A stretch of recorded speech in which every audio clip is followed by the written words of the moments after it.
Welcome to problem of the day 144. Solve for the pressure at point 2. So this is point 2, this is point 1. We're going to need to use the Bernoulli equation. And so we have pressure at point 1 is given at 30 psi or 4,320 psf, pounds per square foot. Q1 equals Q2, so the flow rate is equal at both points. Velocity at point 1 is 10 feet per second squared. Velocity at point 2 is 15 feet per second squared. The delta in height is 5 feet. So that will be H2. And then H1 is 0, so that's the datum there. And then we know acceleration is 32.2 feet per second squared. And I believe it's a rho, excuse my Greek letter knowledge. That is equal to 1.94 slugs per foot cubed, and that is a density.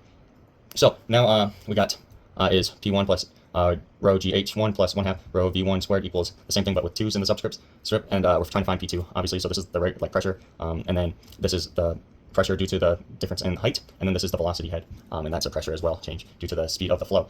This is the flow direction, so what we're going to do is plug in each term. So we got 4,320 psf, which is P1, and then since this is at point 1, it has 0 for the datum, so this turns into 0, so you can ignore the rho and the gravity, or the density in the gravity, and then it plus 1/2 times the density, which is 1.94 slugs per foot cubed, times 10 feet per second squared, 10 feet per second, and then square, that whole term is squared. That is equal to P2 plus, now you have the height difference of the density times the gravity times 5 for the height difference, and then plus 1/2 times 1.94 is the constant for density again, times 15 squared. Then you can multiply each thing out according to PEMDAS, and then what we get is, and then add them together, what we get is 4,417 psf equals P2 plus 530.59 psf. And the one thing to note is that because of the delta, we end up subtracting off the height when you move it to the other side, because there's actually more pressure down here than up here from the height difference, because that whole water column is pressing down kind of on there. So you end up getting P2 is equal to 3,886.41 psf, which is equal to 26.99 psi.